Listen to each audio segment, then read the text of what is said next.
¿Sí? Yo, ciberfeminismo, sí. Queremos trabajar ciberfeminismo. Mi respuesta fue, listo, vamos a hacer ciberfeminismo, pero lo vamos a hacer bien. ¿Ok? Vamos a investigarlo bien y además lo vamos a hacer. Bueno, primer elemento. Y el otro estudiante que me dijo, bueno, profe, yo estoy interesado, que por cierto estuvo haciendo intercambio, y esta es una invitación también para los estudiantes para que piensen en hacer intercambio estudiantil. Uno de mis estudiantes de semillero que estuvo haciendo intercambio en la Universidad Católica de la Santísima Concepción en vuestra universidad, ¿no? En vuestra institución, ¿no? Pero él, cuando yo le dije, ¿qué quiere investigar? Me dijo, profe, yo estoy interesado en el debate existencialista entre Jean-Paul Sartre y Albert Camus. Yo, hermano, que es que estamos en un programa de comunicación, ¿sí? A mí también me interesa ese debate, pero estamos en un programa de comunicación, ¿ok? Entonces, ¿qué se plantea en ese debate? En el existencialista entre Albert Camus rápidamente y por Jean-Paul Sartre. Albert Camus le dice, bueno, si se critica el nazismo, ¿sí? También hay que criticar el estalinismo, ¿sí? ¿Qué caracteriza al nazismo y al estalinismo? Que son discursos ideológicos que generan mucha pregnancia, esto ya es comunicativo, ¿sí? Pensemos Goebbels, por poner el ejemplo, jefe de propaganda nazi, ¿no? Que genera mucha pregnancia y que tiene alto impacto en imaginarios sociales, ¿sí? Y que tiene que ver con representaciones sociales. Entonces voy a, aunque yo sé que Oscar lo trabaja mucho más que yo, voy a plantear dos ámbitos, con estos dos ejemplos que quiero exponer, dos ámbitos que me parecen claves en la investigación. O sea, todo lo que tiene que ver con la comunicación hoy en día digital, ¿sí? Con las estrategias que se manejan en el mundo de lo digital, ¿sí?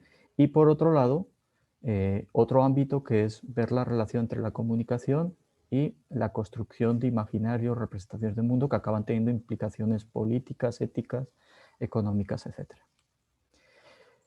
Como les digo, voy a arrancar con el del ciberfeminismo. Entonces, estos estudiantes me dijeron, profe, queremos hacer ciberfeminismo. Le dije, bueno, lo vamos, ciberactivismo, todo. ¿Sí? Bueno, lo quieren hacer eso, lo vamos a hacer con los mejores. En este caso, con las mejores. Entonces, ¿cuál es la mejor organización de mujeres y que maneja el tema de género hace más de 40 años, que tiene mayor prestigio a nivel nacional e internacional en la región? La Fundación Mujer y Futuro, vamos a trabajar con ellas. Entonces ahí los ven a los estudiantes. La señora que está en medio es una cooperante alemana que trabaja directamente con esa organización. La de abajo a mano izquierda, la señora es la fundadora, Christiane Leliev, una francesa. Y a la derecha abajo tenemos a la comunicadora de la organización, ¿sí? De una ONG, okay, que me lo de mucha importancia. ¿Por qué digo esto? Porque, como te digo, cuando tú quieres investigar algo, y además con ese algo tener un impacto social, pues tienes que aprender a hacerlo mejor. Y para hacerlo mejor, ¿sí? Entonces, ellas como quieren trabajar ciberactivismo, lo primero que hicimos, voy a dejar de compartir para compartir nuevamente otro documento. Le decía que a Oscar que prefiero Google Mix porque es mucho más amigable. ¿Están viendo un Excel? Sí, Roberto, Sí. se ve el Ok, Excel. entonces, listo. Si tú quieres ver qué estrategias de comunicación digital generan mayor impacto en la opinión pública desde el activismo social y desde el ciberactivismo, ¿sí? Lo que tienes que hacer, por ejemplo, es, desde una investigación, un primer ejercicio que se llama un benchmarking. ¿Sí? Que si estuviéramos hablando en el mundo empresarial sería un benchmarking de la competencia. Aquí tú miras la competencia es, bueno, ¿cuáles son las organizaciones que mejor manejan la comunicación digital para tener más impacto en sus seguidores y en la opinión pública? ¿Ok? Entonces, este es un instrumento de análisis, una técnica de análisis, ¿sí? Que significa lo siguiente, que para tú producir contenidos o para tú hablar de estrategias de comunicación, ¿sí?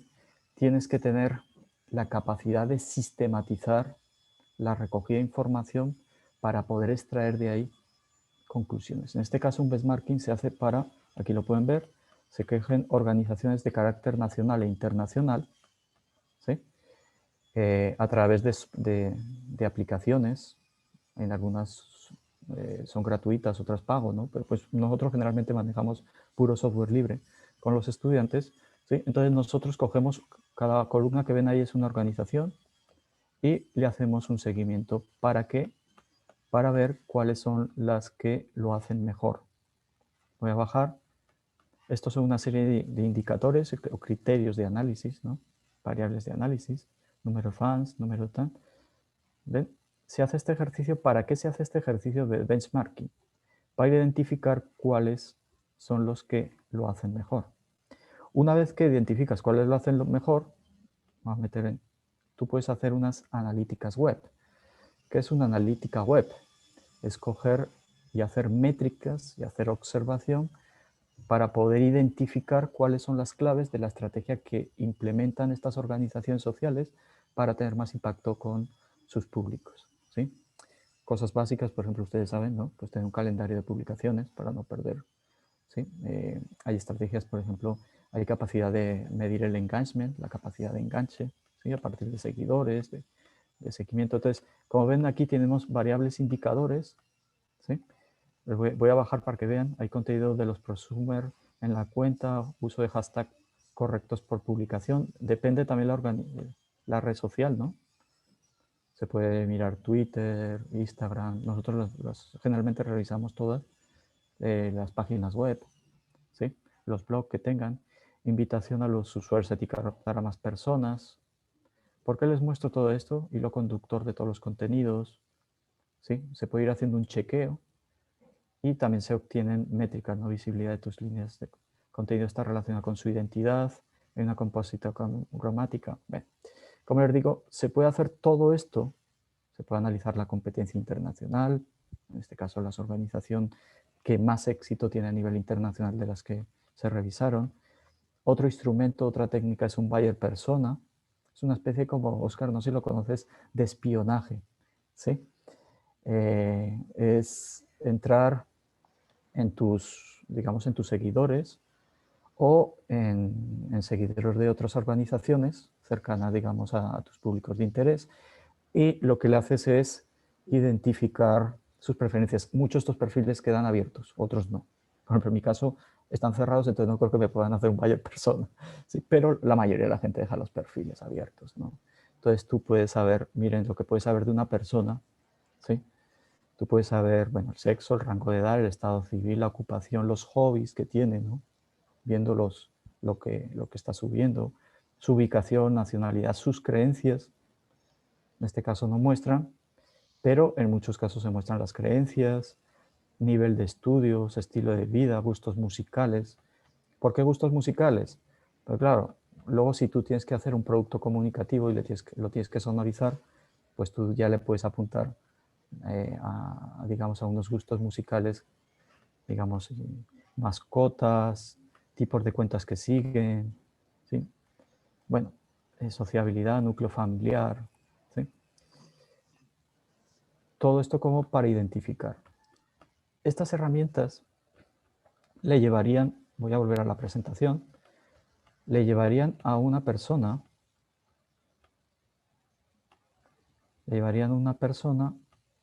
a ser capaz, después de hacer ese ejercicio de análisis, de trabajar con esa organización produciendo contenidos para la organización, ¿sí?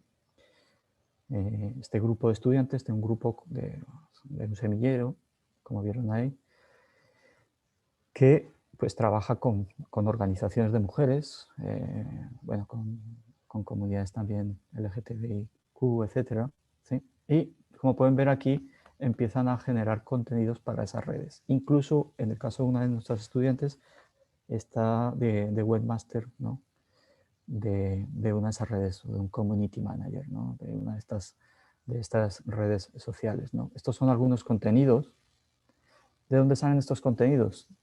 En este caso, por ejemplo, desde hacer, pues son comunicadoras, evidentemente, entonces hay unas telenovelas en la noche que son muy vistas a nivel nacional con altos índices de rating que vuelven y fortalecen estereotipos machistas, representaciones de la mujer como subordinada, ¿sí? Entonces, aquí están generando una crítica que evidentemente se mueve por las redes sociales con contenidos, ¿ok? Todo esto para, como conversábamos el otro día con mis estudiantes, con Oscar, cuando tú vas a hablar de algo o cuando tú vas a hacer algo, ¿sí? Has tenido que hacer previamente un diagnóstico y una exploración y una investigación, ¿sí? Tienes que tener apropiación del discurso, como hablaré cuando veamos lo del cómo. O sea, tienes que tener unas categorías, tienes que saber desde dónde estás hablando. Estas muchachas aplicaron unos instrumentos de sexismo ambivalente porque por cuestión de tiempo no puedo mostrarles, ¿no? Que es un tipo de análisis de discurso o de contenido, ¿sí? Donde ellos mostraban, identificaban elementos, ¿no? Todo esto les sirve a ellas luego, como les digo, como trampolín para poder producir contenidos, digamos, apropiados. Antes de pasarme a la otra experiencia, voy a compartirles el video de los estudiantes, tiene menos de 3 minutos, ¿sí? Un video breve donde pues ellos directamente, yo les dije, bueno, háganme un video breve, ¿sí? No me lo editen ni nada, pero donde ustedes me expresen porque, digamos, que creen que les puede aportar la investigación o lo que ustedes hacen en investigación en su ejercicio profesional. Me dicen si se escucha, por favor, si no subo. Mi nombre es Carolina Goyeneche Calderón y junto a mi compañera Stephanie Carolina Suárez de Abreu y mi compañero Santiago Olivares Torres les vamos a hablar de nuestra experiencia en el semillero de comunicación, género y convivencia.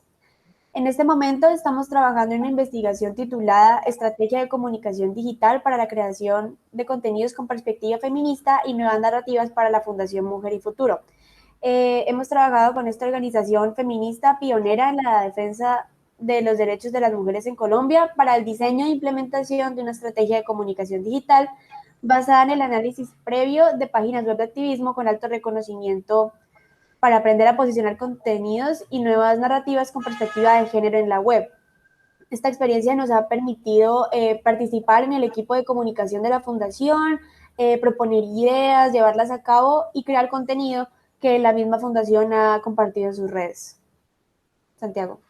Bueno, yo soy Santiago Olivares y el trabajo que hemos realizado con el semillero junto con la Fundación Mujer y Futuro ha funcionado como una experiencia previa a las prácticas laborales, ha sido una especie de abrebocas a lo que vamos a vivir y nos vamos a enfrentar como profesionales y todo lo que implica trabajar en grupo, todo lo que implica proponer ideas, proyectos que estén sujetos a la aprobación y el escrutinio de una junta directiva, ¿no? Y pues trabajar con una organización real que además representa ideales y una lucha en la que Stephanie, Carolina y yo creemos y en la cual apoyamos. También ha sido una experiencia gratificante y una oportunidad única para crecer como profesionales que nos sirve como preparación para este día y que lleguemos con presaberes que incluso nos van a servir para nuestra vida laboral. Para nosotros ha sido una oportunidad para aprender, para tener nuevas experiencias y sobre todo para hablar como de temas que son de nuestro interés, que conciernen nuestras preocupaciones y encontrarnos con personas que tienen preocupaciones similares. Hemos logrado tener consensos con las compañeras y compañeros, llegar a puntos en común y sobre todo investigar, revisar el tema y hacernos preguntas y todo mantener una perspectiva crítica que hoy en día es muy necesaria para la construcción de sociedad. También nos ha permitido hacer las presentaciones, mostrar los adelantos de nuestro proyecto y en sí el resultado de nuestro esfuerzo. Ha sido sentir una presión interesante como de quererse superar y de construir desde nuestra profesión un proyecto que realmente pueda cambiar nuestro entorno para bien, positivamente. Una oportunidad de construir ideas, de presentar postulados y también hacer preguntas que incomoden a los demás en el sentido de cuestionarse por qué actuamos como lo hacemos, si hay una forma de hacerlo mejor. Quizás una forma más justa, más equitativa y desde nuestro caso, feminista. Muchas gracias. Gracias. Bueno, ahora vuelvo a la presentación. Este es el título, ¿no? Esta es una muestra del título de la charla de hoy, ¿no? O sea, la investigación puede orientar al ejercicio profesionalizante. O sea, no es ajeno a lo que uno hace profesionalmente. En este caso es generar contenidos digitales, ¿sí? Voy a compartir. Entonces, hablemos de la segunda experiencia. El famoso estudiante que les digo que estaba interesado en el existencialismo. No sé ¿se está viendo la presentación? Que estaba interesado en en el debate existencialista entre Sartre y Albert Camus. Y uno dice, ¿y eso para qué le sirve a su ejercicio profesional? Les voy a mostrar la trayectoria de este muchacho, que incluso pues, acabamos de escribir un capítulo del libro los dos, ¿sí? Este muchacho le gustaba mucho la lectura, mucho la filosofía, ¿ok? Pero hace un trayecto a través de su proceso de investigación, y eso es lo que quiero decir, que lo lleva a hacer su práctica profesional en un espacio de periodismo, por cierto es periodista, ¿no? El énfasis periodismo, el más difícil laboralmente para entrar, que es la revista Semana en Colombia. Una revista que, bueno, con un prestigio académico alto y periodístico, aunque ahora lo comprado, ya hubo un cambio ahí, pero, bueno, ¿qué le lleva a este muchacho a dar ese trampolín desde ahí digamos, a llegar a un espacio laboral tan importante, ¿ok? Y ahí creo yo que también los tutores cumplimos un rol interesante, ¿ok? Entonces, este muchacho, como les digo, que está interesado en ese debate, ¿qué hicimos nosotros? Hay otro ámbito de la comunicación que para mí es determinante y creo que para Oscar también, por eso estamos en esa red de Iberoamérica de Imaginarios y Representaciones, y es que la comunicación es central, tiene una centralidad social hoy en día determinante. O sea, ya los golpes de Estado ya no se dan con los militares, ¿sí?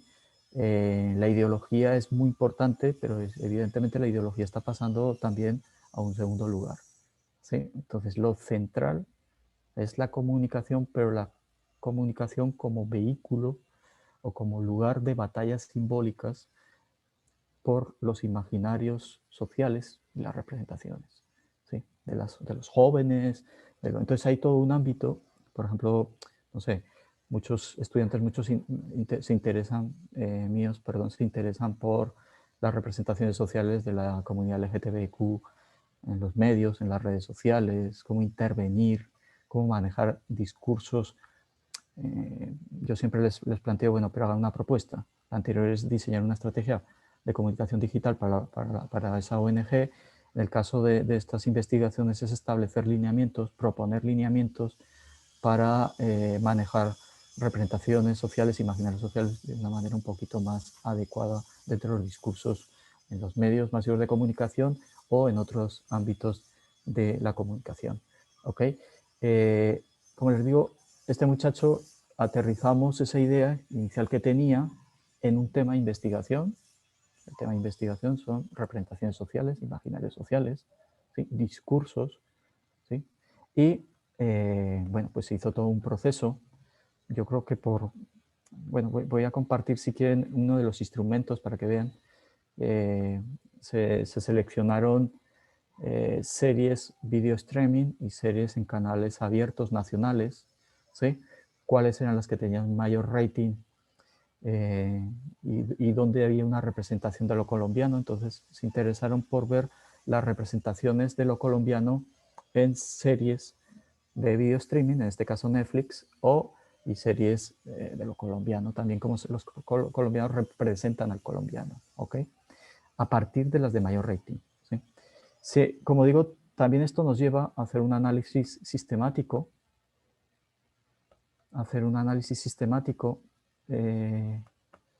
disculpen la entrada y la salida, pero como les digo, en Google Mix es mucho más amigable.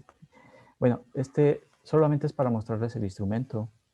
Se seleccionan con unos criterios las series, se seleccionan qué criterios, en este caso aleatoriamente, ustedes saben que en Internet hay esta posibilidad, qué tipos de capítulos se analizan, ¿sí? Se va visualizando, se va parando la grabación y aquí pues pueden ver, por ejemplo, cómo se captan representaciones sociales a partir de un instrumento, ¿sí?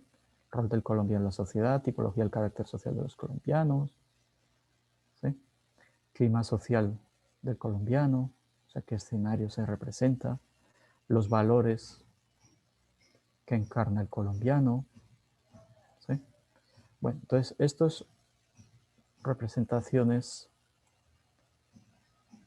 de los colombianos y sus relaciones con personajes, ellos no solamente aplicaron este instrumento, también hicimos análisis semiótico en este caso, análisis semiótico del discurso a los comentarios que en los espacios digitales de estos canales, ¿sí? Hacen las personas, los seguidores de estas series. ¿Ok? Bueno. Y eso ya nos llevaría, como les digo, esta investigación, ¿en qué terminó? Esta investigación, como les digo, bueno, nosotros le hicimos una carta de recomendación, el muchacho pasó, se presentó a esa convocatoria, cuando les digo la revista Semana, le pasó una carta de recomendación al decano y le pasé yo. Al decano nunca lo llaman, me llaman a mí, me tienen como una hora y cuarto en el teléfono, ¿sí? Y ahí me di cuenta que lo que más le llamó la atención en el perfil del estudiante, ¿sí? Frente a otros muchos estudiantes en Colombia, ¿sí? En el proceso de selección había sido su capacidad de sistematizar la información que recoge para luego poder supuestamente elaborar mejores productos comunicativos, en este caso periodísticos. Y así fue, ¿sí? A este muchacho lo pusieron a cubrir temas de migración. ¿Por qué? Pues porque la migración venezolana en Colombia está muy estigmatizada. Entonces lo pusieron a elaborar productos para la revista solo cubriendo temas de migración, ¿sí?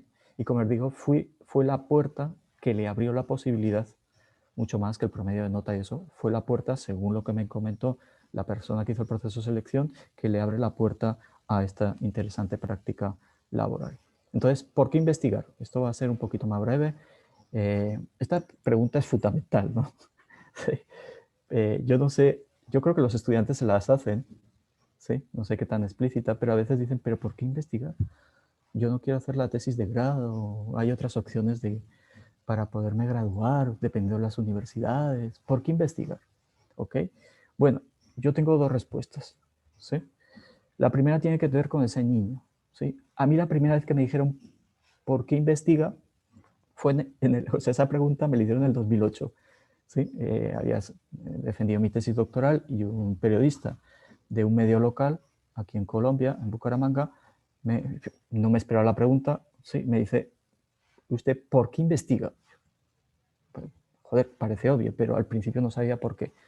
Y mi respuesta fue, investigo porque no sé no investigar. ¿Sí? No sé si la entendió él o la audiencia, pero lo más propio que tiene el ser humano, vean ese niño, uno desde que es niño investiga. O sea, desde el primer día de vida, yo creo que antes. ¿Sí? O sea, desde que ¿sí? Uno explora. ¿Sí? O sea, uno necesita recoger información, procesar información y con esa información recogida y procesada tomar decisiones. Eso se llama inteligencia. Es lo mismo que hace un carro de Tesla, inteligencia artificial. ¿Saben la polémica de la semana pasada? ¿Cierto? Un carro que conduce autónomamente, que toma una decisión, dos personas van en el carro, de chocarse contra una pared. ¿Ok? Algo que para nosotros puede ser irracional responde a cómo funciona la inteligencia artificial. O sea, hay una serie de sensores, de videos, eso llega a una computadora, procesa esa información y toma decisiones. ¿Ok?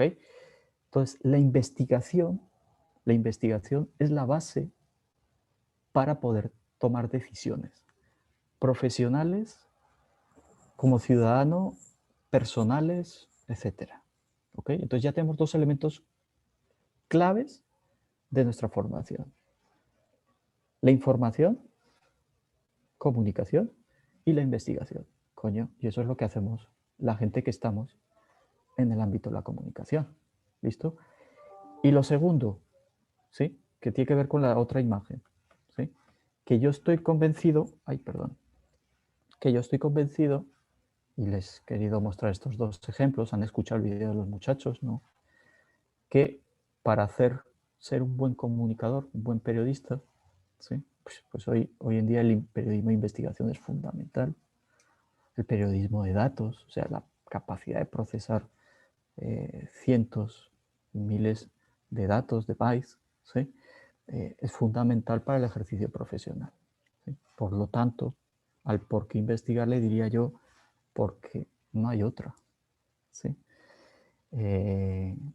Porque te va a tocar hacer, ¿sí? O sea, aunque estés parado delante de una cámara, tienes que tener bien estructurado tu pensamiento, saber procesar información y saber comunicar esa información, ¿sí? Y eso es lo que hace la investigación, ¿sí? Es un proceso que no consiste en un curso de un año, sino que generalmente es más. Por ejemplo, nosotros son 2 años, ¿sí? Que te permite en esos 2 años hacer el ejercicio más sistemático y depurado de análisis de información, de comunicación de la información que habitualmente se hace en un proceso de formación en pregrado. Por eso es tan importante la investigación, ¿sí? Y adicionalmente, y con esto termino esa respuesta de por qué investigar, ¿sí? Tú no puedes esperar que en un programa en la Universidad Católica de la Santísima Concepción, o en la Autónoma de Bucaramanga, o me da igual, en la Universidad de La Pampa, o me da igual la universidad en la que estés, tú no puedes pensar que te vas a especializar en algo viendo cursos solamente. O sea, que mis estudiantes, los del video, ¿sí? Ellos evidentemente tienen comunicación digital multimedia, ¿sí? Tienen asignaturas que le aportan a la formación de comunicación, ¿sí? Pero tienen 2 o 3 materias, o sea, no tienen una formación especializada, ¿sí? ¿Qué quiere decir? Que cuando tú eliges un tema de investigación, tú tienes que tener claro que en ese año y medio o 2 años que vas a estar con ese tema de investigación, tú te vas a hacer experto en ese tema. Yo les digo a mis estudiantes, listo, usted quiere hacer eso, yo quiero, cuando comienzan, cuando termine dentro de 2 años, yo quiero que usted sea una de las mayores personas especialistas en ese tema, por lo menos en la región en la que estamos, por lo menos, ¿sí?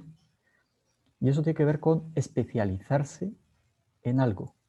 Listo, tenemos que tener una formación integral, no se desconoce, ¿sí? Pero también tienes que ser, como dicen aquí, el duro, el chacho, dicen por acá. O sea, tú tienes que ser una persona que maneja un tema muy bien. Y eso te abre las puertas. Y me consta, con los ejemplos que le he dicho, y les podría decir otros, ¿sí? Estudiantes que llegan a su práctica, a buscar una práctica laboral, ¿sí? Y estudiantes que tienen mucho mejor promedio de nota que ellos, ¿sí? Pero esta persona llega, ¿sí? Con un promedio más bajo, pero dicen, ¿usted de qué sabe? ¿Sí? Y entonces empieza, ¿no? Pues me pasó con un muchacho que promedio, muy del medio, ¿sí? Y me lo encontré y me dijo, profe, imagínese que le gané la práctica a estos compañeros míos y a estos de otras universidades, ¿sí? Gracias al proyecto de investigación que hice con usted, profe, ¿sí? Porque me senté, en este caso con la electrificadora regional de aquí de, ¿sí? Me entrevistó, empecé a hablar de inbound marketing, empecé a hablar, ¿sí? Y claro, me dijeron que ellos están interesados en esa parte, ¿sí? De community manager, de potenciar mucho la relación en comunicación y marketing digital, y me contrataron, ¿ok? Entonces, ¿por qué investigar? Primera respuesta, porque es necesario. Segundo, porque te va a hacer mejor profesional, ¿sí? Un profesional mucho más especializado. Y ahora venimos al cómo investigar, lo voy a pasar mucho más rápido, ¿sí? Son una especie como de tics, como de ideas, ¿sí? Evidentemente habría que trabajar con más detenimiento, ¿sí? Pero que creo que son aspectos centrales, porque a veces también el estudiante parte del hecho de que investigar es muy difícil. Y a veces los profesores también se lo ponen muy difícil. ¿Sí? O sea, nos complicamos cosas que a veces de pronto no se requiere complicar tanto. Eso no quiere decir que sea falta de rigurosidad de sistematización ni nada de eso, ¿no? Es tener como ciertas claridades, ¿ok? Entonces, ustedes están arrancando, lo primero que tienen que tener es una propuesta de investigación, como les digo, tienen que concretar esas ideas que tienen en un tema de investigación, ¿sí? Y eso tiene que ver con diferenciar, por ejemplo, el ejemplo que les ponía del debate del existencialismo, ¿no? Eso es una idea, pero ahora aterrizar un tema de investigación en el ámbito de la comunicación del periodismo, ¿sí? 2, y ahí son más fundamentales, creo yo, también los tutores con la experiencia que tenemos, ¿okay? 2, la diferencia entre un tema de investigación y un objeto de estudio, ¿sí? O sea, que a mí me interesa ver cómo se cubre, no sé, el tema de la venta de las papas en, no sé, hermano, en Piedecuesta, en un pueblito aquí de Santander. Eso es un objeto de estudio, ¿sí? Busca el tema de investigación, o sea, ¿dónde te enmarcas tú ese aspecto que deseas investigar, ¿no? ¿En qué lo enmarcas? ¿En qué debates teóricos, metodológicos? ¿Ok? Luego, ya con eso puedes plantear uno, ya que tienes claro el tema de investigación, ya puedes ir planteando un objetivo general y unos específicos, una justificación social. Yo le insisto mucho a mis estudiantes, o sea, podemos estar mucho en la universidad, coño, pero esto, el debate del existencialismo puede ser muy interesante, pero ¿qué impacto puede tener eso en la sociedad? Y lo dice un filósofo de formación, ¿sí? O sea, aterriza eso en algo un poquito más concreto y que podamos tener un impacto social. A mí me parece esto clave hoy en día, ¿sí? Que las investigaciones tengan impacto social. Y ojalá, por eso yo siempre les pido a mis estudiantes en proyectos de investigación que al final el objetivo último específico sea una propuesta para hacer una mejora. Primer elemento. Y 2, que trabajen con la comunidad, ¿no? Que trabajen con comunidad a ser posible, ¿sí? Entonces la gran mayoría tiene su trabajo campo, se trabaja con organizaciones, con empresas, ¿sí? Bueno, y la justificación académica, ¿no? Que sea, y de ahí ya se te plantea un problema de investigación. Como digo, voy a adelantar esta parte por cuestión de tiempo para que tengamos más tiempo para debatir. Digamos, ahora estaría más o menos como en 40 minutos, ¿cierto? Entonces voy a ser muy escueto también para no cansarlos. Voy como 10 minutos y damos pie como al debate, que es la verdad lo más grato para todos, y por lo menos para mí. Entonces, la idea es comenzar a aclarar ese proceso de investigación, de planificación de ese proceso de investigación, ¿no? Como les digo, que lo que les estaba diciendo, que se vea esa relación estrecha entre la teoría y la metodología, que se apunte para mí hay 2 elementos claves de una investigación, que son la coherencia entre las partes de la investigación y la sistematización. Ahora haré alusión a ello. ¿Listo? Y como les digo, que todo esto siempre tenga como el horizonte estar mejor cualificado para tu desempeño profesional. ¿Sí? Tú puedes trabajar la reflexión más teórica que quieras, pero eso te tiene que hacer que cuando tú salgas a trabajar laboralmente, el caso de este estudiante que les digo del debate, del existencialismo, que eso te lleve a ser muy consciente de que al producir contenidos para medios masivos, para redes sociales, al producir contenidos, esos contenidos van a ejercer una influencia muy fuerte, ¿sí?, en la opinión pública, sobre todo si estamos hablando de los grandes medios nacionales, ¿sí? Por lo tanto, tienes una responsabilidad de cómo representar en ese discurso a cierta comunidad o a cierto grupo social, ¿sí? Y eso te va a hacer ser lo han escuchado en el video, ¿no? O sea, ser una persona mucho más responsable. Por ejemplo, estas estudiantes les tocaba, ellas llegaban con la propuesta, revisaba primero la jefe de comunicaciones de la organización, ¿sí?, una comunicadora profesional. Pero además luego eso tenía que ir, dependiendo de los contenidos, a junta directiva, ¿no? Y foguearse. Y es mujeres con muchísima experiencia en el ámbito de género. ¿Y usted por qué cubre esto? ¿Por qué habla de esto? Porque ustedes ahí argumentan, ¿no? Bueno, esta serie como de tips de coherencia y de integralidad, que a veces se pierde de vista, que tiene que haber una relación estrecha entre el objetivo general y los objetivos específicos. Como les digo, a veces se da por hecho.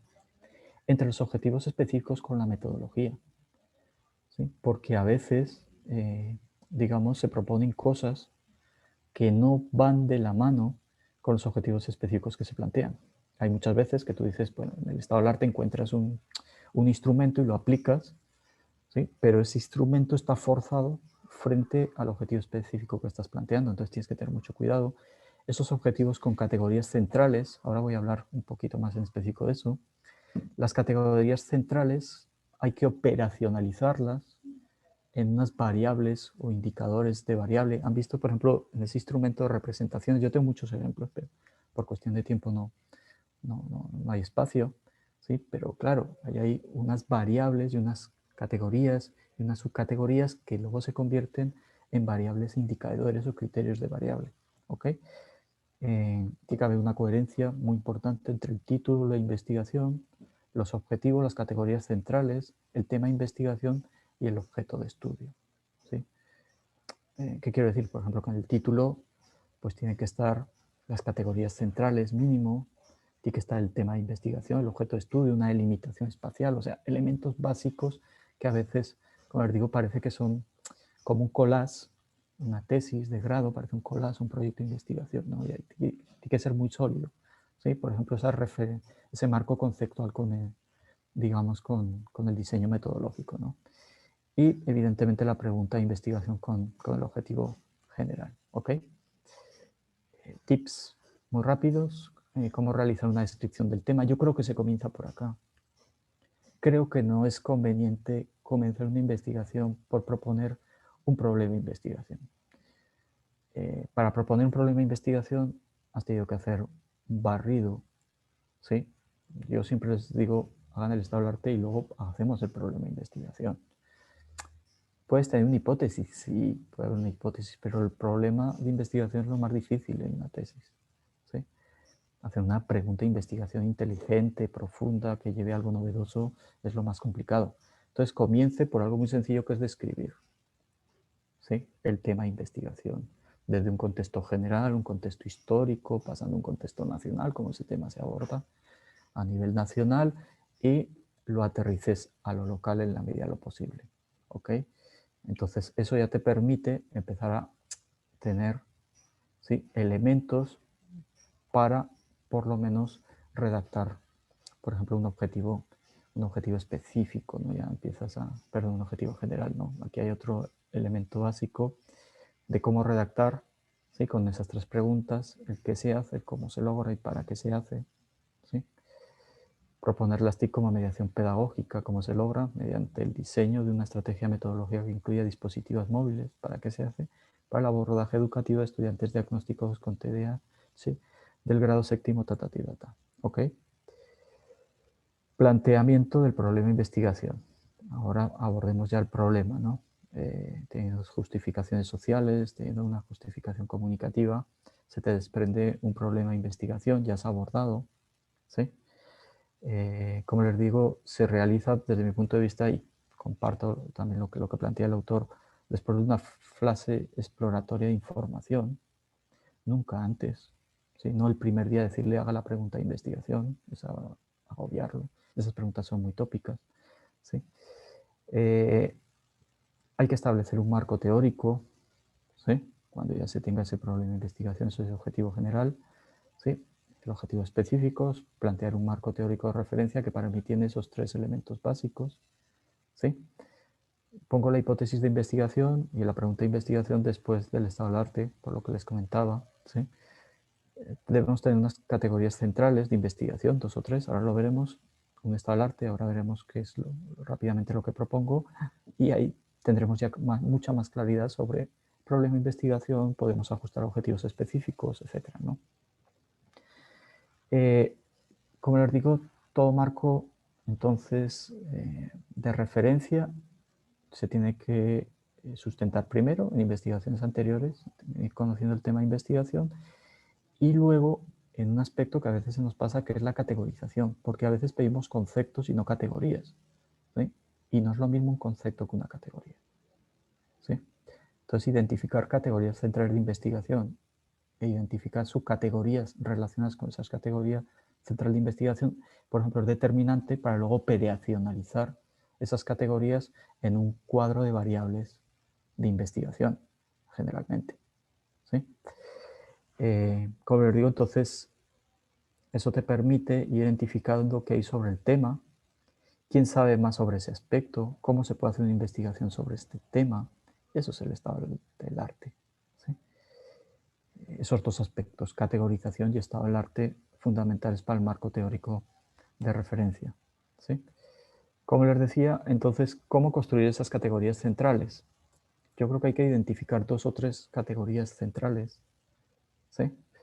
Que a su vez evidentemente tendrán, y como les digo, diferenciar lo que es una categoría, un concepto, ¿no? O sea, la silla es un concepto, la mesa es un concepto, pero si yo hablo de mobiliario, el mobiliario es una categoría. No empata tanto con lo tangible, sino con una forma de estructurar, ¿sí? De estructurar el pensamiento, ¿sí? Por lo tanto, las categorías, por ejemplo, ¿por qué Óscar y yo estamos empeñados en hablar de representación social y de imaginarios sociales? Porque son categorías de investigación que permiten articular otros elementos, digamos, de un nivel inferior. ¿Sí? O sea, permiten estructurar el pensamiento de tal manera, ¿sí?, que te pase de un nivel descriptivo a uno mucho más analítico. ¿Ok? Y lo segundo, el estado del arte. Y estoy yendo rapidito porque me digo por cuestión de tiempo, pero bueno, porque yo sé que esto es lo que van a trabajar mucho más con Óscar, pero una serie de tips, ¿no? Primero, diferenciar que el estado del arte se hace sobre el tema de investigación, no el objeto de estudio. O sea, si el objeto de estudio es los medios de comunicación en confección, ese es el objeto de estudio. Pero el tema son las representaciones sociales. Entonces, el tema se hace sobre representaciones sociales. Y que hay representaciones de sociales en, no sé, de los profesores de ciencias naturales. Bueno, ese ejercicio te puede servir, ver cómo se está abordando eso en otros ámbitos que no son de la comunicación, pero que son a un tema de similar tema de investigación, te va a permitir dar también, abrir aspectos diferentes a lo tradicionalmente trabajado en el ámbito de la comunicación, ¿no? Generar descriptores a la hora de buscar en las bases de datos, fundamental.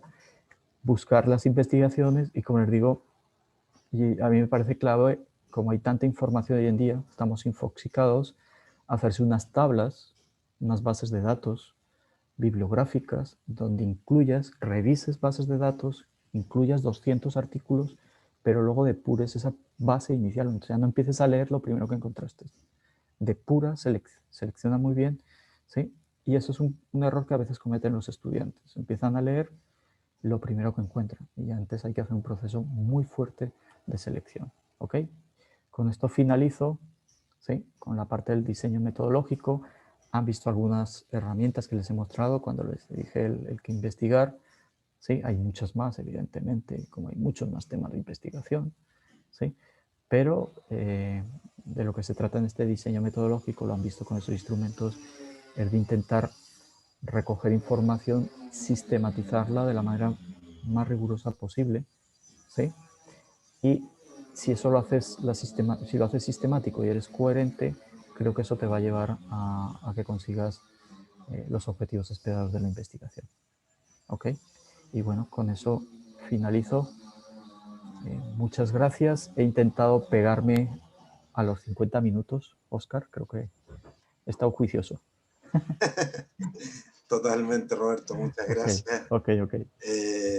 Agradecemos a Roberto por su exposición, entonces, donde evidentemente me parece muy enriquecedor el barrido que hace primero desde una experiencia investigativa con sus propios estudiantes de semillero y luego, ¿no es cierto?, llevarnos al plano más teórico de lo que significa pensar desde una idea de investigación, de la generación de un problema, ¿no?, de tener un tema de investigación y ya comenzar a problematizar y a desarrollar el anteproyecto, ¿no?, que es un poco lo que planteaba en términos genéricos Roberto, que es lo fundamental en definitiva para poder desempeñar una buena investigación, como hemos conversado con con rigor científico y a la vez pensando en un tema que tenga una aplicabilidad, ¿no es cierto?, profesional.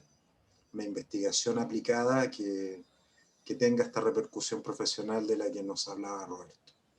Así es que muchas gracias y sería interesante ahora poder abrir un debate desde los propios estudiantes del seminario de investigación y también, por supuesto, abierto a toda la comunidad universitaria que nos acompaña.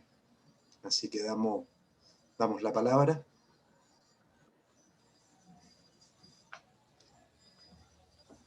¿Algún comentario, alguna inquietud, alguna duda? Hola, ¿Sí? buenos días, Está por ahí? profesores. Mauricio, hola, buenos días. Sí, que me Adelante. interesó una parte y tengo como una duda, pregunta respecto a eh, ya cuando tenemos temas de investigación objetivo y recurrimos a la bibliografía, a buscar documentos, artículos, textos, libros, etcétera. Una vez que se tiene ya una gran cantidad, ¿cuál sería como la mejor manera de organizarla? Considerando que leímos mucho del tema, tenemos mucha idea, pero de organizarla para ya empezar a hacer el trabajo más práctico, por decir, más metodológico. Bueno, muchas gracias, Mauricio. Bueno, ¿qué te sugiero? Es que eso es lo que te digo. Hoy en día estamos infoxicados, o sea, tú pones tu tema de investigación en Google Scholar, ¿sí? Y te pueden estar saliendo, depende del tema, 200.000 entradas, ¿no? Y uno dice, ¿a qué horas leo eso? Y si no lo leo, entonces que no sé. No. Entonces tienes que empezar a depurar. O sea, creo que un factor determinante hoy en día es ser capaz de filtrar la información. O sea, un fact-check. Sí. O sea, filtrar la información, Mauricio, que te llega por las redes sociales. Filtrar la información que tú tiene Google Scholar. ¿Sí? La pregunta es cómo hacer, que es un poquito tu inquietud, Mauricio. ¿Sí? Lo que yo te propongo es que te hagas una base de datos documental. Yo generalmente le digo a los estudiantes, bueno, y creo que en la presentación estaba al final, pero lo muestro muy rápido, ¿sí? Hazte una tabla de Excel, les digo, donde tú te pones título, autor, te pones año, país, te pones el índice o tema que trabajan y el enlace donde lo encontrarías, ¿sí? Y empiezas a depurar. ¿Cómo depuras? Primero tienes que consultar, ¿no? O sea, entonces uno comienza depurando primero por título, porque ¿qué más? Pero, por ejemplo, las bases de datos ya electrónicas te permiten ver, por ejemplo, el índice del contenido y acceder a algún capítulo, algún subítem, ¿sí? Entonces tú puedes ir revisando y en una primera revisión, ¿sí?, tú te puedes dar cuenta si eso es pertinente o no.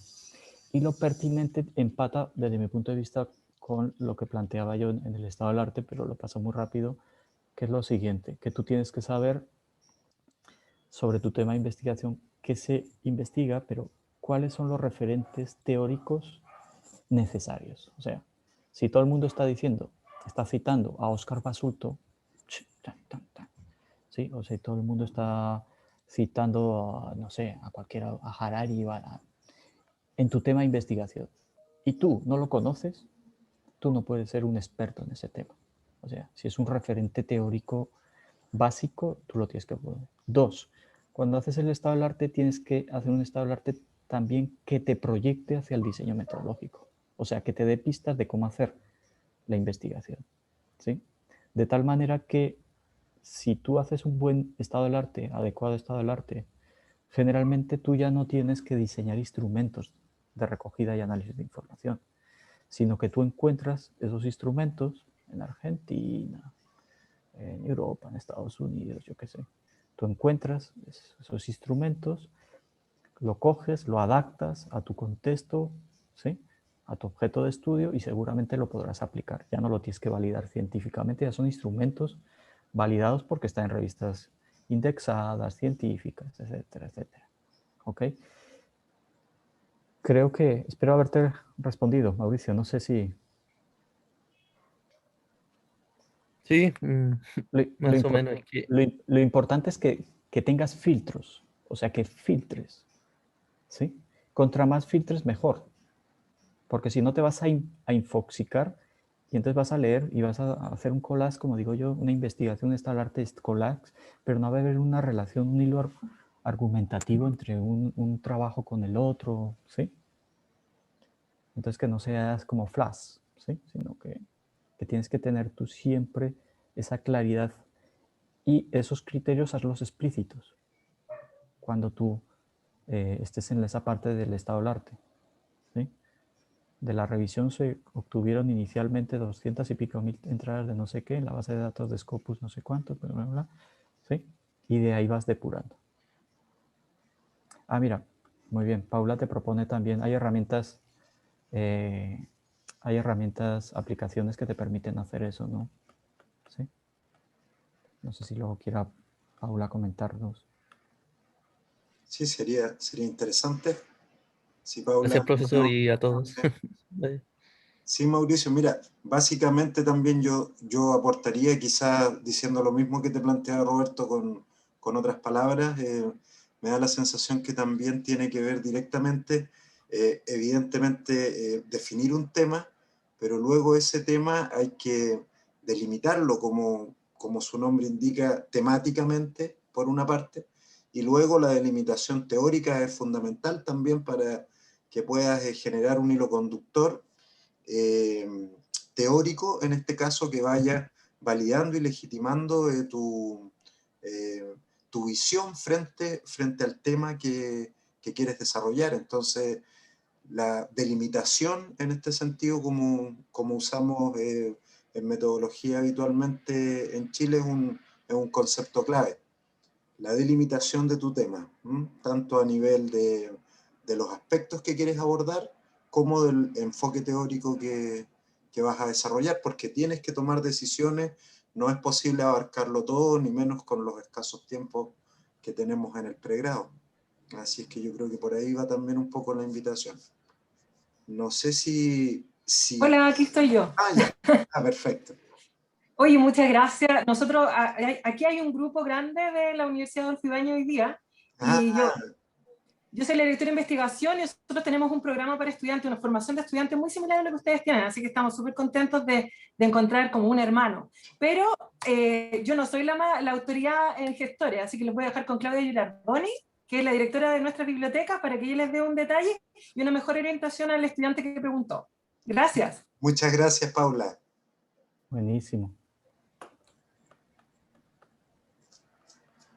Claudia, está de mudo. Gracias por avisarme, Paula. Bueno, buenos días. Quisiera agradecer esta actividad. Me sumo también al agradecimiento que daba Paula. Como directora de las bibliotecas de la Universidad Adolfo Ibáñez acá en Santiago, hemos implementado hace unos 3 años ya a la fecha un plan de trabajo en relación a lo que es el Mendeley y gestores bibliográficos, en particular con Mendeley. Ahora lo queremos ampliar a algunos otros. Y la verdad es que nos ha traído grandes beneficios, primero con alumnos que están empezando a investigar. No lo hemos implementado con la totalidad de los alumnos, me refiero a pregrado, sino que más bien con alumnos que ya manifiestan interés por investigar, o con alumnos que están haciendo su doctorado y que por lo tanto tienen una natural inclinación por la investigación. Por lo tanto, creo que desde ahí ya hay un filtro, es decir, se está aplicando o con investigadores o con estudiantes que están en proceso de tesis doctoral. Y en relación a lo que planteaban anteriormente, quizás aquí yo me sumo un poco a lo de, un poco a volver a lo básico que puede ayudar un poco un Excel. Algunos se van a reír un poco, algunas de las personas de mi equipo se van a reír un poco porque yo soy muy hincha o muy fanática de una tabla Excel. Y creo que la capacidad visual que permite el Excel, simple, sencillo, como podríamos decir, podríamos comparar el Excel que vendría siendo un ábaco, ¿ya?, frente a lo que es más sofisticado como es Mendeley.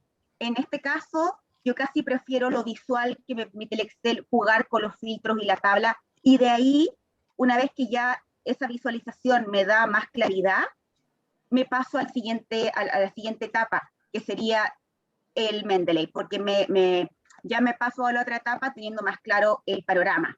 Por lo menos eso les hablo ahí a tono personal. Yo creo que aquí cada uno también tiene su esquema y su estilo. Y creo que en eso también es muy importante destacarlo. Así como uno tiene su estilo de trabajo, también tiene un estilo para investigar.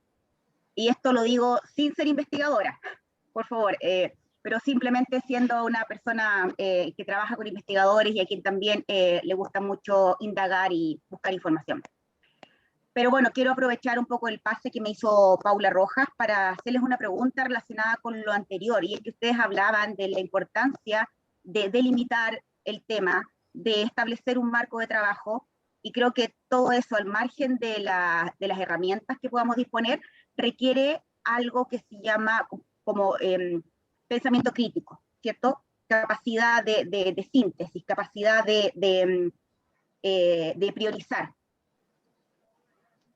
Entonces mi pregunta es, ¿qué tanta importancia tiene el desarrollo del pensamiento crítico en la formación del estudiantado en el aula, digamos, en relación a desarrollar una buena investigación? No sé si planteé correctamente la pregunta. La planteaste súper correcto, Claudia. Es muy interesante, porque, miren, ¿para qué investigar? O sea, uno investiga, o sea, hoy en día tenemos acceso a la información a lo que queremos, entre comillas. Hay tanto acceso a información, hay tanto océano de información, que requerimos muchos procesos de selección de esa información, y el mejor proceso de selección, ¿sí? Mi última investigación es sobre fake news, Claudia, ¿sí? Y yo pues, he participado en algunas mesas en congresos y les decía que el primer fact-checking es el cerebro humano. O sea, tú puedes utilizar herramientas tecnológicas de fact-checking. Tú puedes utilizar Mendeleev, ¿sí? Pero generalmente esos criterios, es un poquito lo que te decía del carro de Tesla, ¿sí? O sea, eso es programación. O sea, alguien ha establecido cuáles son los criterios. No eres tú el que generalmente genera esos criterios, aunque hay software que permiten también generar criterios, pero es mucho más complejo porque tiene que ver a veces con programación y con un nivel de pronto sofisticado de manejo tecnológico. El proceso de investigación tendría que ser entonces 2. Dicen que vivimos en una sociedad de la información y del conocimiento. Yo siempre digo, no, vivimos en una sociedad de la información, ¿sí? No del conocimiento. Tenemos que dar el paso, por ejemplo, de una pedagogía a la información, o sea, que por ejemplo nosotros en clases demos información, a una pedagogía del conocimiento, o sea, de construir conocimiento, ¿sí? Eso es la investigación. La investigación que te da es tener criterio de selección de la información. ¿Qué pasa? Un estudiante, si tú buscas en internet, que me duele la espalda, Claudia, sí, me duele la espalda en la parte alta de la espalda. Y tú buscas en Google, tú encuentras miles de páginas que te dicen una cosa, otra.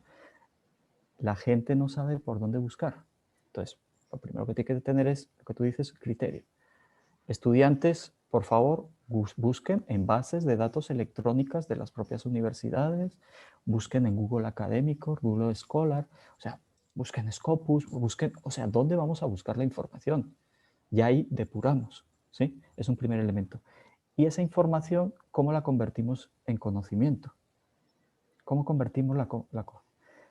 Para mí, solamente cuando, como dice Claudia, cuando tú tienes criterio, o sea, tú tienes pensamiento crítico, o sea, cuando tú no absorbes acríticamente la información, o sea, cuando pasamos de creer, como digo yo, a pensar, ¿sí? O sea, ya tú ya no crees la información que te llega por las redes sociales, sino lo primero que haces es dudar, o sea, pensar que esa información de pronto puede ser falsa. O sea, el fact-checking se lo haces tú a la información. Y lo mismo creo que es en investigación. Creo que esos son otros los elementos fundamentales de las competencias investigativas para la profesión. Que un estudiante cuando le pidan, no sé, genere por favor una nota sobre el conflicto entre Etiopía y Eritrea, no se meta a Google y ponga conflicto y con eso haga una nota. O sea, por lo menos tenga la capacidad de saber dónde buscar la información, ¿sí? Y saber que hay fuentes y que han sufrido una curaduría, que es una palabra que me gusta mucho y que creo que Claudia la entiende. Una curaduría, o sea, un proceso de curar, ¿sí? Un proceso de tratamiento de esa información que te define que esa información es de calidad. Y cuando sale cuando tú tomas un instrumento de una revista científica, es porque eso ha llevado un proceso de curaduría, de selección por personas reconocidas. Y si no caemos en lo que nos está pasando con la pandemia, ¿sí? ¿No? Que es que nos van a inyectar con una vacuna un chip. ¿Sí? ¿Por qué? Porque somos ciudadanos acríticos, sin pensamiento propio. ¿Sí? Entonces, no sabemos buscar información. Creo que esto hoy en día es fundamental, no solamente para los comunicadores. Hoy en día con la inteligencia artificial nos pueden hacer creer lo que quieran. O sea, la capacidad de análisis que hay de los rastros que tú dejas de información, Claudia, en Internet es altísima, de tal manera que un software no muy sofisticado, mira lo que digo, ¿sí? Puede hacerte un análisis, perfilarte psicológicamente y recibir, alguien te manda información que tú aceptas, ¿sí? Acríticamente, porque además es afín a lo que a ti te gusta, porque ya alguien ha pensado que sabe cómo llegarte a ti. Entonces, esto es determinante, como digo, no solamente la investigación, yo creo que tendríamos que capacitar desde las universidades y sobre todo desde los programas de comunicación en este tema, ¿no? O sea, todo el mundo se tiene que volver investigador hoy en día. Gracias, Roberto. Entiendo que no solamente hay habilidades y competencias que nos relacionan respecto a la información, sino que también una actitud. Y eso también pasa por el aprendizaje y el trabajo en el aula. Así que muchas gracias por tu respuesta. Así es. No sé si hay algún otro comentario o alguna otra inquietud. Daniela tiene... Sí, Daniela tiene la mano levantada, bien. ¿Me escucho? Sí. Ya, quiero hacer varias consultas, pero quiero rescatar un comentario que hizo la última persona que habló, que tiene que ver con la actitud. Creo que eso es súper relevante, no solo en materia, a ver, yo creo que hay que entender que los periodistas o quienes se forman para hacer periodismo o trabajar en las comunicaciones, tienen que, aunque suene absurdo quizá, ser personas comunicantes. Entonces, en base a eso, de repente, la actitud que uno pueda tener hacia la vida en general tiene que ser entendida bajo ese punto de vista, y creo que es súper relevante y creo que también puede marcar una diferencia, así como se marca la diferencia en materias comunicacionales para poder entrar a algunos trabajos que quizás son muy difíciles. También la actitud ayuda mucho a poder entrar a los lugares que de repente uno piensa que son lejanos, pero no tanto, porque independiente de cómo les vaya y esto lo hago como una reflexión personal, independiente de cómo les vaya en materia académica, de repente la actitud y el conocimiento que uno tenga de ciertas cosas sí te van a abrir la misma cantidad de puertas que si fuera el mejor alumno. Como una reflexión de vida que tengo. Ya, tengo una duda, porque se conversó, así como se conversó de esto de poder hacer depurar, digamos, los múltiples artículos o la bibliografía en general que podamos acceder, también se habló de la importancia de categorizar la información.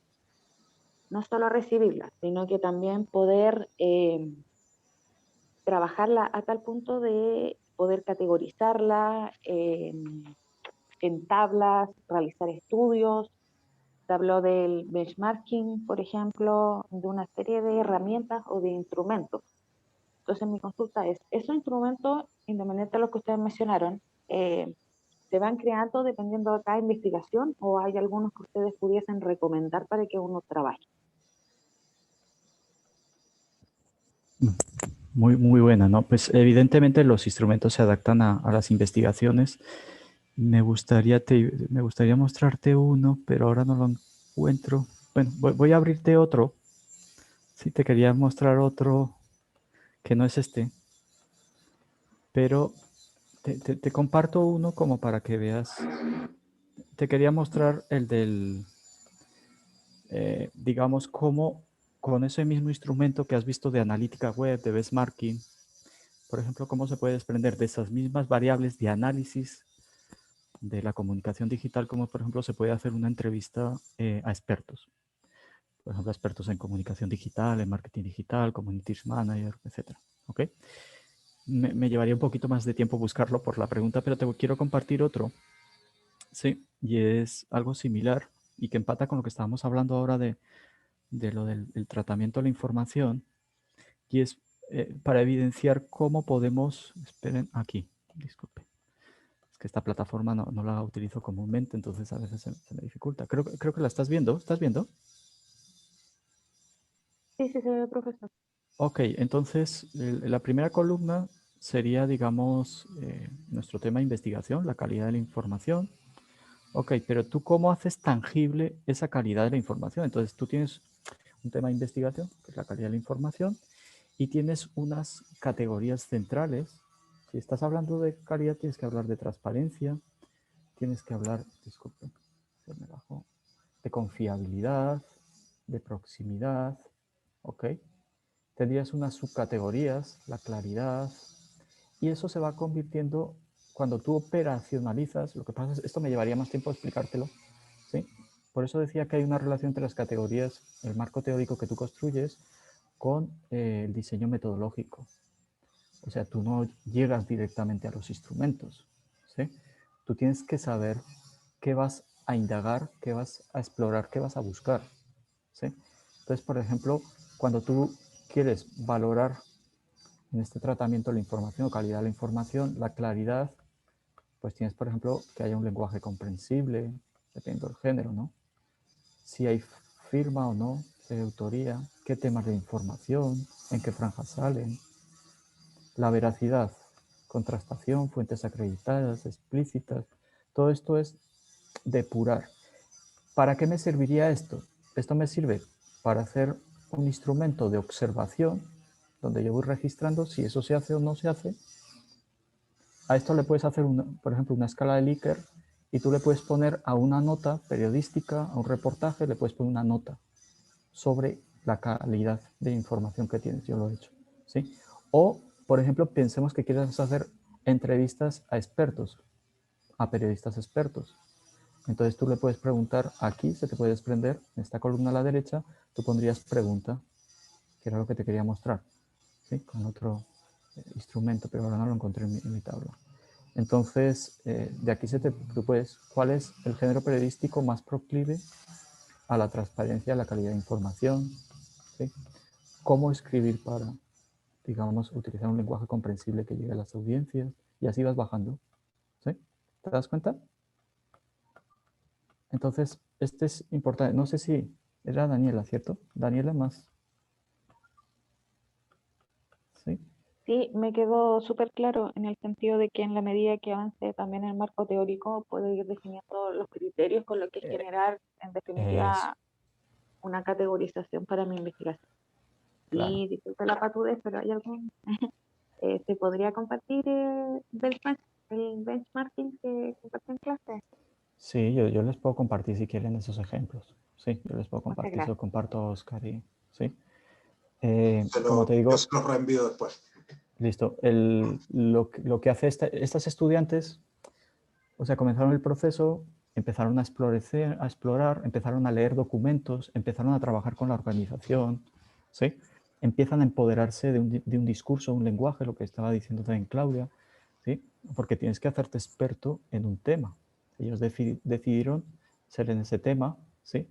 Empiezan a explorar, a investigar con técnicas que ya están validadas, el benchmarking, las analíticas web, utilizando software, Metrocool, etcétera, etcétera, por ejemplo, para sacar engagement semanal, mensual de esas páginas. O sea, hay una serie de procesos, pero todo eso, ¿para qué? ¿En qué están, por ejemplo, ellos? Ellos sustentan ahora, a principios de junio, su tesis de grado.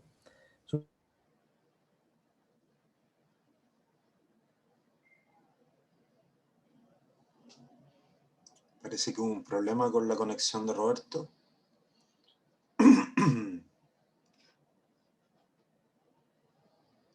A ver si vuelve.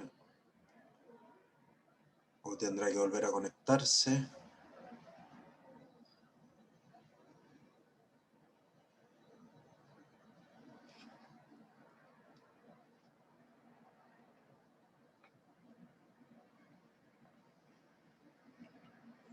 Justo cuando estábamos alcanzando quizás un momento de clímax metodológico, pero ¿qué le vamos a hacer?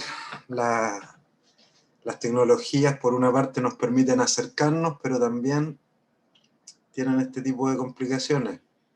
¿Aló, aló? Ahí volvió Roberto. Disculpen, sí. Sí, No, ¿qué le vamos? no sé qué. Eso estaba diciendo, la tecnología es así, nos acerca, pero también a veces nos pone algunas yo creo que debe de ser San Google que dice, ya Sancho está hablando mucho.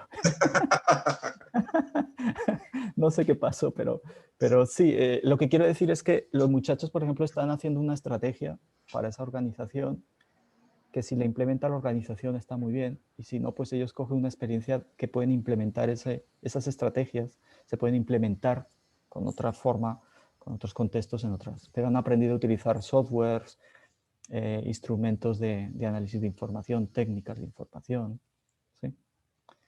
Y la capacidad, por ejemplo, ahora que están presentando datos, la forma de presentar los datos, que es otro tema. ¿Cómo presentas tú la información? Por ejemplo, los periodistas, a veces, perdón con todo el respeto, pero a veces hacen unas preguntas un poco simples. Entonces, por ejemplo, quien hace un proyecto de investigación y hace una entrevista, diseña una entrevista semiestructurada, una entrevista en profundidad, aprende a estructurar mejor las entrevistas y me consta luego profesionalmente.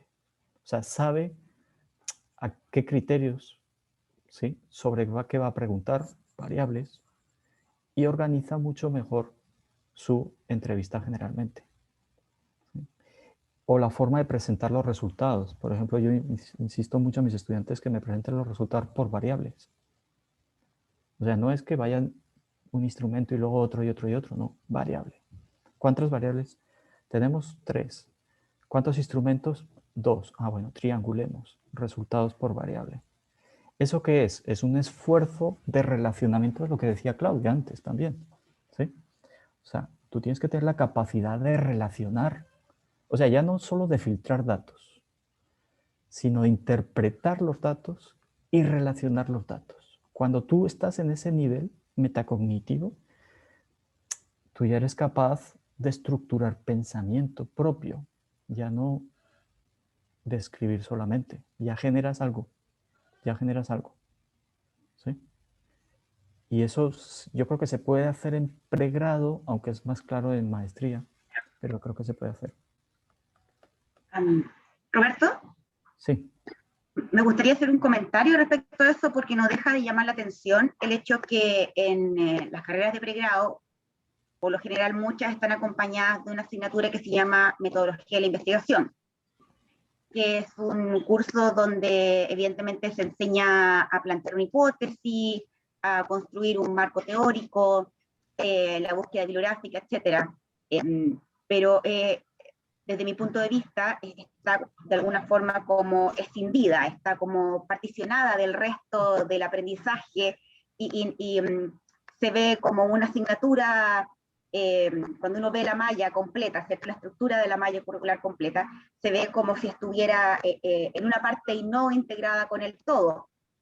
Por lo menos esa es la sensación que yo tengo después de varios años de experiencia trabajando en universidades desde la mirada de la biblioteca y recibiendo a los estudiantes de distintos niveles, tanto pregrado como posgrado, en la biblioteca buscando información. Mi impresión es que esa asignatura en general se ve un poco, tal como decía, escindida, poco, como si no estuviera muy, como si fuera una asignatura que hay que pasar, pero que en realidad no aporta tanto en lo que es lo complejo que puede ser, digamos, aprender metodología de investigación en el marco de una asignatura en particular, para una habilidad transversal, que no tiene que ver solamente con un momento y aquí y una hora de la malla curricular, digamos, hablando de lo que puede ser una carrera pregrado. Estoy totalmente de acuerdo. O sea, nosotros la acabamos esa asignatura como hace 10 o 15 años. ¿Sí? Incluso, por ejemplo, a mí, le contaba a Oscar, a mí me buscaban de otras universidades, por ejemplo, para dictar en maestrías, en especializaciones, el curso de metodología de la investigación, siempre decía no. Incluso amigas que son directoras de investigación, me tocaba decirle no. ¿Sí? Porque pues no hay nada más aburrido que hablar en abstracto. O sea, que la investigación que tiene que ser un hacer, ¿sí?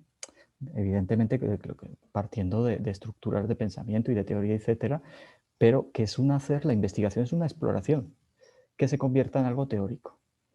¿Qué es lo que, y comparto tu idea. Lo que no puede ser que la metodología sea de investigación, sea un curso que esté fragmentado, como que se ve en otra línea. No, no, no.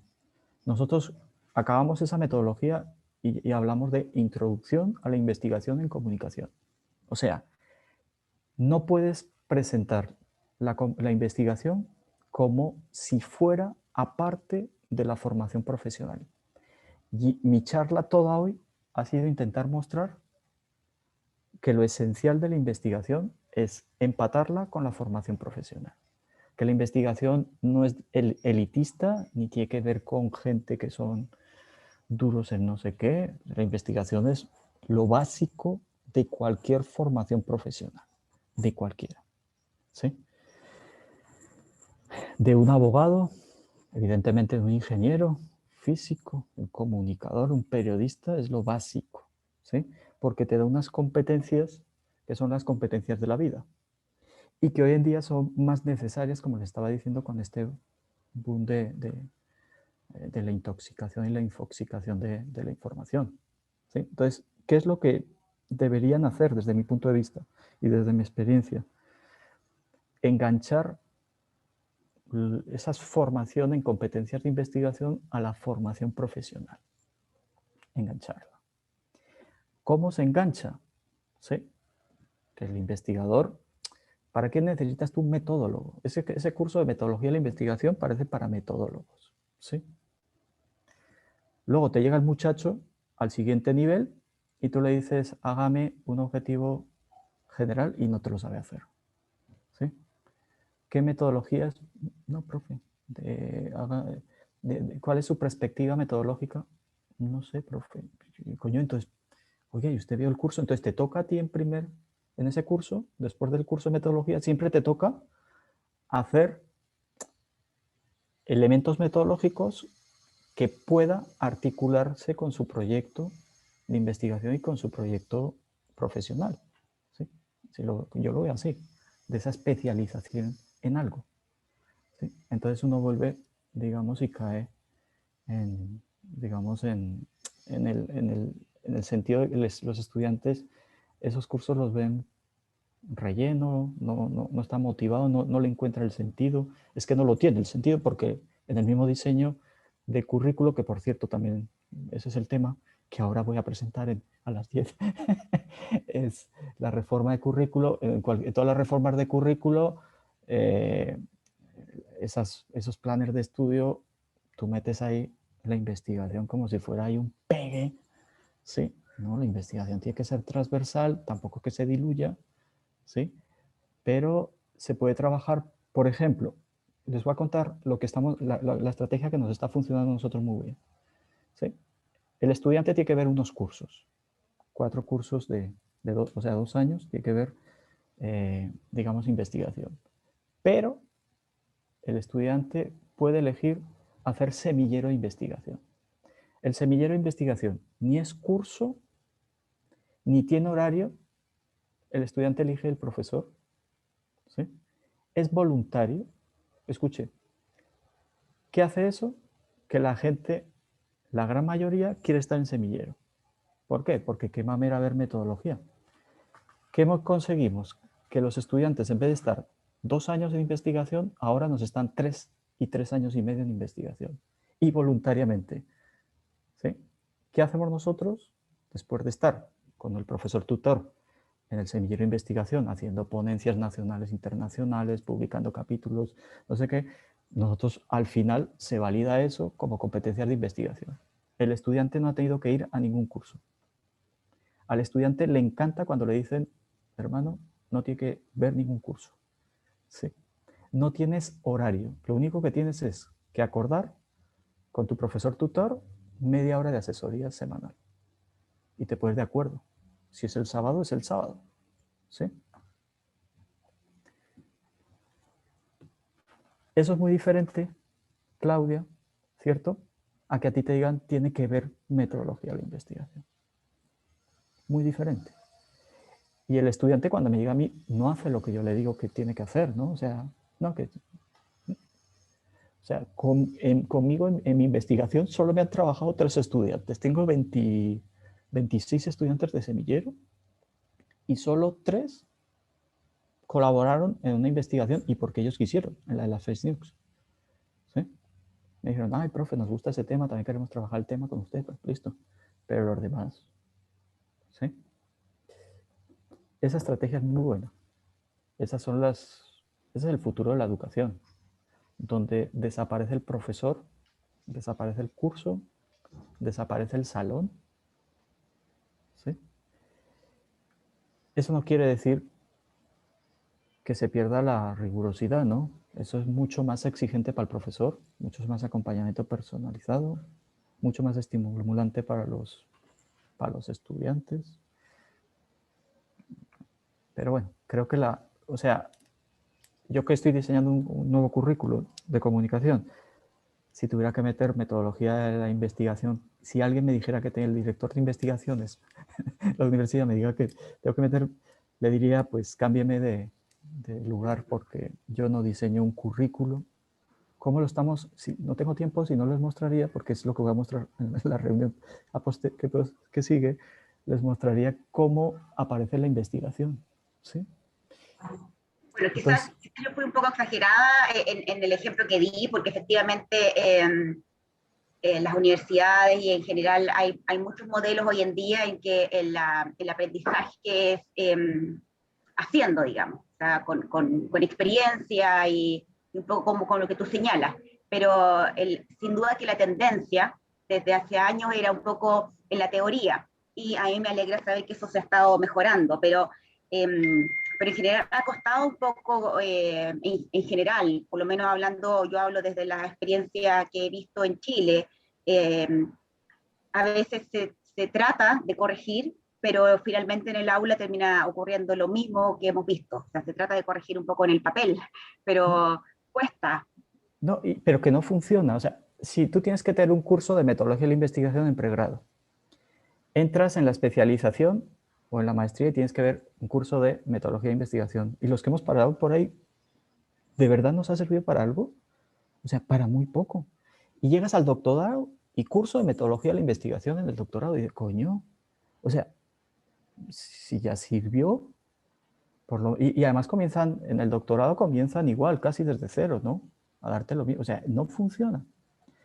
Vuelvo y digo, a mí me parece que es muy diferente que el estudiante voluntariamente diga, quiero investigar en esto, me quiero hacer especialista en esto, quiero tener un tutor que me oriente en eso. ¿Sí? Yo les digo, yo no sé, por ejemplo, yo no sé nada de estrategias de comunicación digital, pero sí sé mucho, primero de pedagogía, y creo que sé bastante también de metodología. Entonces, esa metodología no me sirve a mí para dictar un curso de metodología, sino para orientar el proceso sistemático del estudiante, no para dictar el curso de metodología. Es que uno, sí, bueno, para eso están ya los tutoriales, entonces o sea, ese profesor se puede eliminar, un gasto menos. Es broma, ¿no? Como hoy en día, es que yo soy representante, bueno, este año no, pero los 2 últimos fui de consejo académico, representante del consejo, y yo les decía en una de las reuniones que lo que tenemos que hacer es una universidad sin profesores, porque yo soy el representante de los profesores, ¿no? Porque pareciera que hoy en día la tecnología lo puede hacer todo. ¿Sí? Y creo yo que cada vez va a hacer más falta el profesor, pero no el profesor de tiza y de tablero y de contenidos y de información. Lo que hace falta es el tutor. Y eso sí no lo puede hacer una computadora que yo sepa. Por mucho que se llame Siri, ¿sí? No creo que Siri, o sea, que Mauricio, Sebastián o Javiera le puedan, Siri, ¿me puedes decir, ¿sí? cómo estructurar el... Por ejemplo, a mis estudiantes nunca me plagian en los cursos teóricos.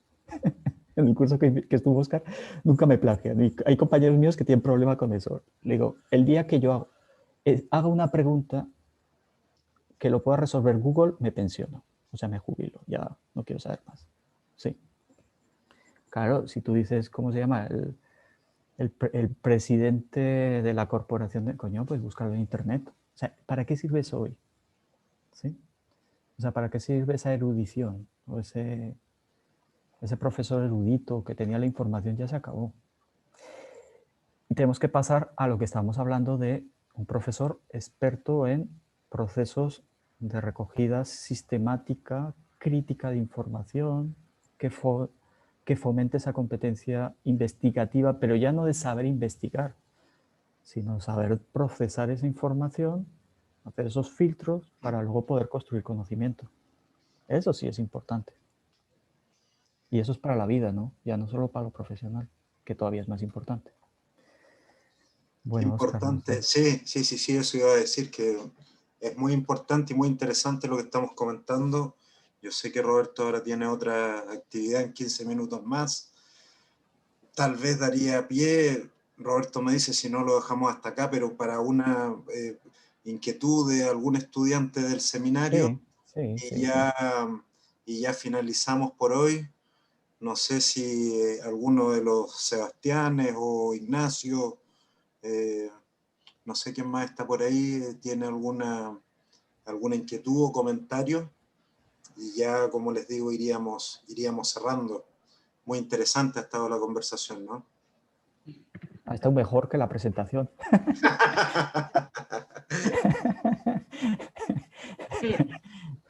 Bueno, es que por eso poco. la academia tiene que ser así, ¿no? Tiene que ser. Sí. Lo mismo una clase no debería ser que el profesor presente, ¿no? Contenidos.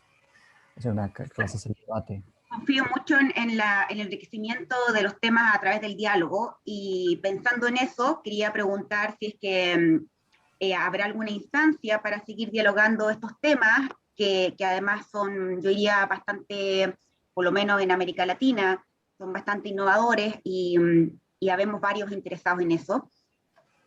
Y si es que no la hay, si es que tienen algún sitio, alguna página que nos pueden referir para seguir profundizando.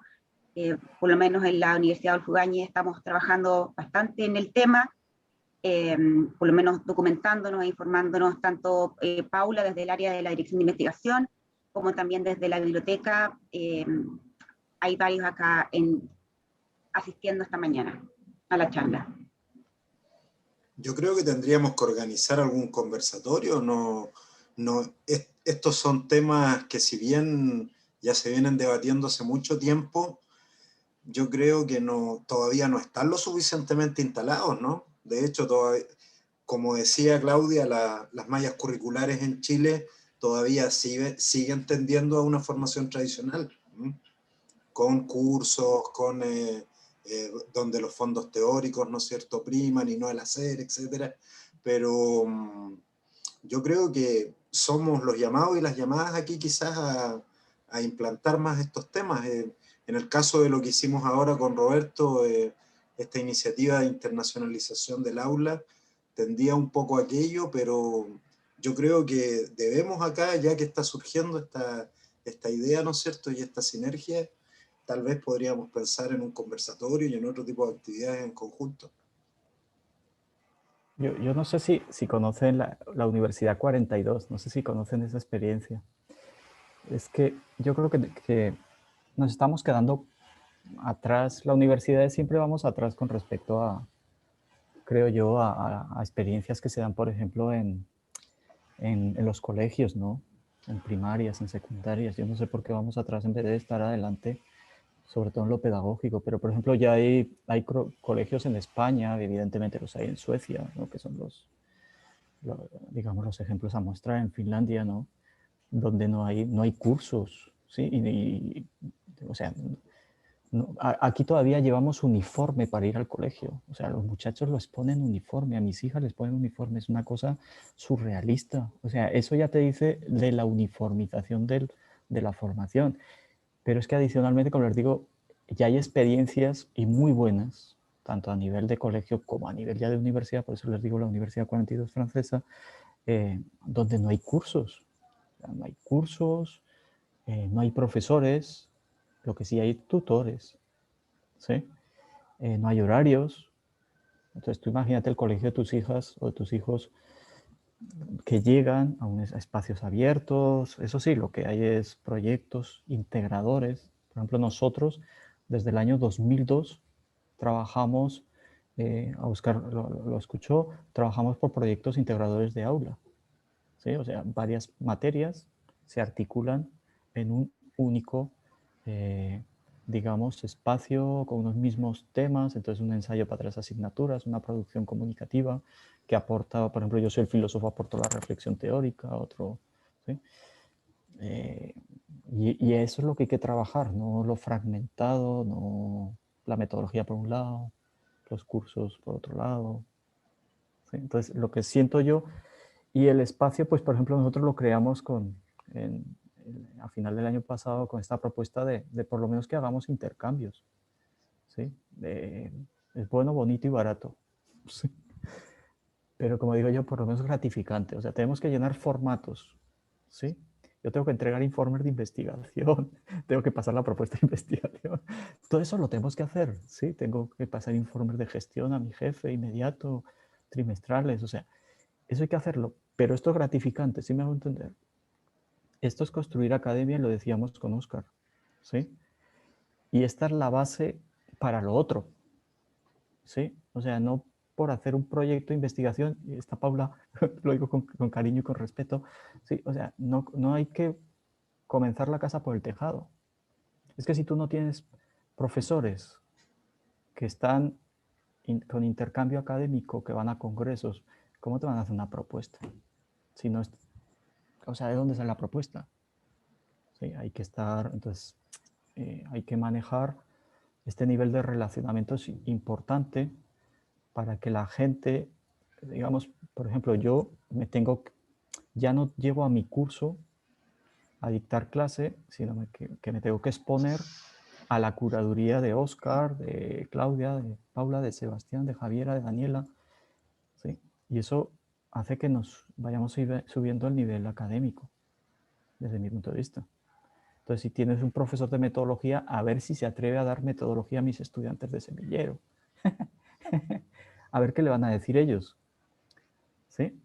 Que están acostumbrados a otras lógicas, digamos, de apropiación de competencias en investigación, ¿no? De pronto ese profesor tendrá que ser muy creativo porque se dormirá la gente, porque en un curso de metodología la gente se duerme. Se duerme. ¿Sí? Bueno, Oscar.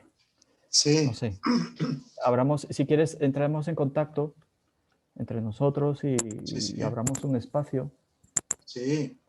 Por aquí me pone Claudia. Sí, yo claro que puedo compartir mi correo electrónico. Disculpe. Sí, y ahí queda el vínculo hecho para pensar nuevas posibilidades de... Sí, o sea, es que esto, por ejemplo, a Paula le sirve, esto le marca indicadores, a ti también te marca indicadores. Por ejemplo, Claudia, yo te puedo poner en contacto por ejemplo, con el jefe de bibliotecas de la universidad, que están haciendo cosas también muy en la línea de lo que están haciendo ustedes, pero además se está convirtiendo la biblioteca en un espacio cultural. Por ejemplo, ahora en pandemia están haciendo constantemente, te digan, actividades culturales patrocinadas de teatro, cine, patrocinadas desde, o sea, ya no gestores de información y conocimiento solamente, sino gestores también culturales. Una gestión cultural de la universidad muy interesante. ¿Sí? De pronto... Sumamente atractivo eso para todos los que trabajamos en biblioteca y también que sabemos que no solamente el tema de la, digamos, de la apertura a lo curricular y a lo que está en el programa académico. Nosotros tenemos la segunda feria de libro más importante de Colombia, la organiza nuestra universidad, se llama ULibro, ¿sí? Y nosotros ese espacio, claro, cada vez el espacio del libro es más reducido, por desgracia, ¿no? Y lo digo yo que acabo de escribir uno, pero es cierto, ¿sí?